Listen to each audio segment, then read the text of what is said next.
things that mostly are about sensing, and then the work in progress. We have a working lunch. We're going to provide boxed lunch at that time, and we hope some productive discussions can ensue. We also have Minutes of Madness. This is not something I've done before, but I believe Josh does this quite often in UbiConf venues. So if you have a crazy idea you want to talk about, you get 1 minute. And you'll be able to come up here and just speak. You don't need any slides. You can do whatever you want and just pontificate, whatever you'd like to do. And it's a chance to sort of put crazy ideas out there. So that'll be right after lunch. We're also going to have a WISP tutorial. So some of you have probably used the WISP. Many of you have not. And so there's going to be a tutorial, I believe, with demonstrations, live demonstrations that could never fail, on how to actually use the WISP. And ultimately, at the end of the day, I hope that we can form sort of next steps on people who are just getting started. How can you get started in using the WISP? And people who've been using it for a while, how can we, what do we really need to get done so that things can work well? Okay, a bit of homework. We are looking for 5 scribes. This is a free conference, but it's only partially free. So we're looking for volunteers to take notes on any questions. This is going to be videotaped, but we would appreciate any notes to sort of summarize the session, like a paragraph per session. So would I have a volunteer for session 1 on energy harvesting? And your name will be in bright lights on the summary. So just raise your hand. Don't be shy. Jorge? Okay. So Jorge is going to be for session 1. For session 2, platforms. Who would like to write about platforms? Just a paragraph. Okay. You're not going to get your lunch until you volunteer. Okay, but Jorge will start. Okay, so Josh asked me to do just a quick introduction to some of the security work that we've done at UMass Amherst involving the WISP tag.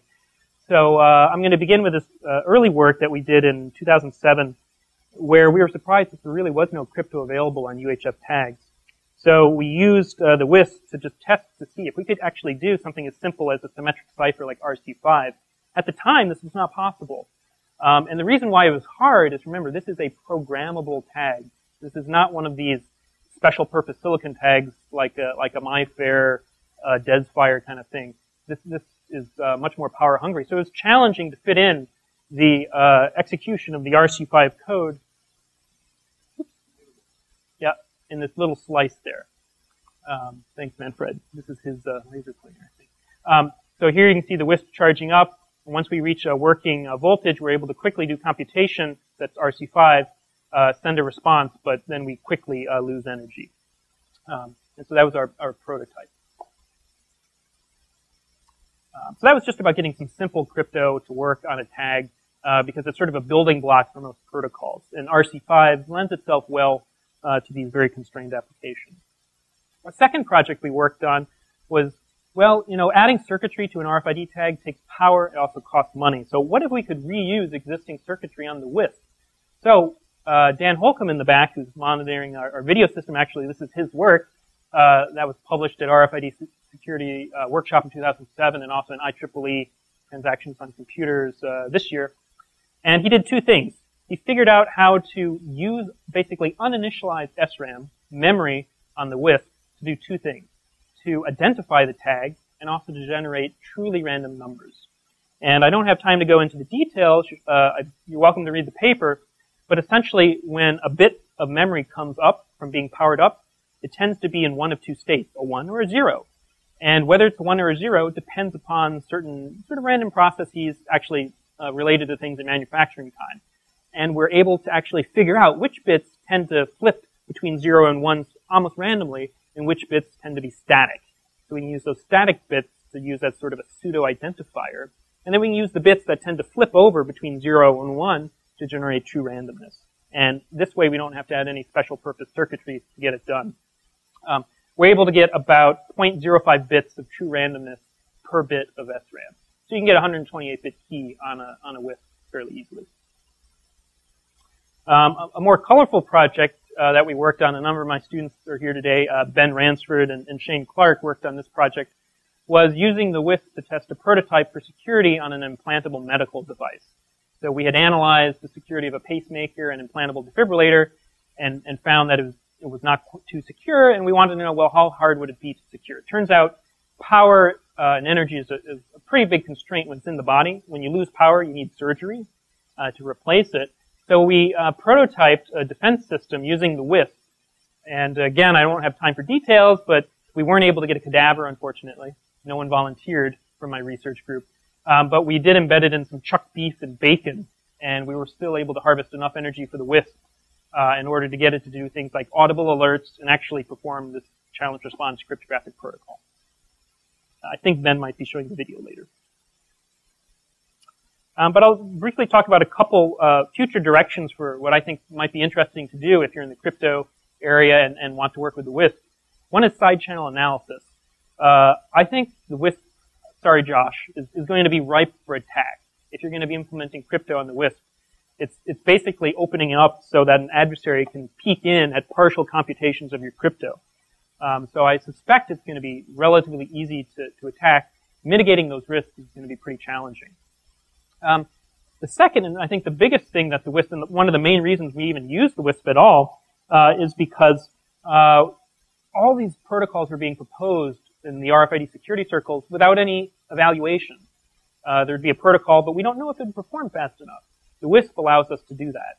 And so this is not your thesis advisor's computer. The resource constraints are very different from a traditional computer or even a sensor mode.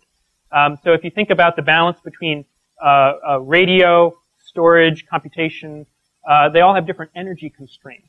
And surprisingly, some things that we take for granted on, say, a sensor mode are very expensive or hard to come by on a WISP. But there are other resources like radio communication that are really cheap. And so if you have that in mind, you can better design a crypto protocol. For instance, use radio more often because it's cheap, which you probably never do on a sensor mode or a laptop computer. But I think there's a lot of interesting things you can do there to actually prototype. The last bit is there used to be this old adage that I think it was Robert Morse Sr. who'd always say, the only secure computer is the one that's buried deep in concrete. And I have some bad news today. This is no longer the case because we took a WISP and we embedded it in concrete. And we're doing some testing right now. This is the Graduate Research Center at UMass Amherst, and my neighbor happens to run the Capital project on campus. So we were able to sneak in and throw a few WISPs into the concrete as it was being poured. And you might think, well, how are you going to power that? Well, guess what? Concrete cures. And once it cures, there's no more water, and you're able to actually power the thing up. So we did some testing where we can power through concrete. So forget it. It's no longer going to be out of communications waste. But we hope this will work once this particular one cures. Okay. So those are some ideas to think about with crypto and these programmable RFID tags. Just a couple bits of, I guess, propaganda. Since I'm up here, I'm allowed to do a little propaganda. But this workshop, we have to thank Intel for financially supporting it and making it free, but also NSF and RSA Labs at EMC has been very helpful in supporting this work as part of the RFID Consortium on Security and Privacy. For students in the audience, you might be interested, UMass is doing quite a bit with cybersecurity these days, especially with RFID, both at the low level of hardware and also software systems like in my research group. And keep a lookout on our website if you're interested in job opportunities, either as graduate students, postdocs, or as faculty. Okay. So, the first session, which will begin in just a couple minutes, is going to be on energy harvesting. So Josh is going to give the first talk, and then Alance, and then myself, and then Jeff Braun. Again, I'm going to be very strict about time. You're going to get 15 minutes. I'll be holding up in the back near the video camera a little reminder, but if you don't look at me, you won't know, and then we'll just cut off your sound or something polite like that. Are there any logistical questions? You know how to use the restroom? You have to raise your hand like in third grade, but I'll try to be discreet. I'll be in the back. In case anyone didn't know, Colgate is not a sponsor of this workshop. Apparently they have a WISP toothbrush, but I don't think it's programmable. But anyhow, without any further ado, I'll let Josh begin his setup time, and I hope you enjoy the day and get your money's worth.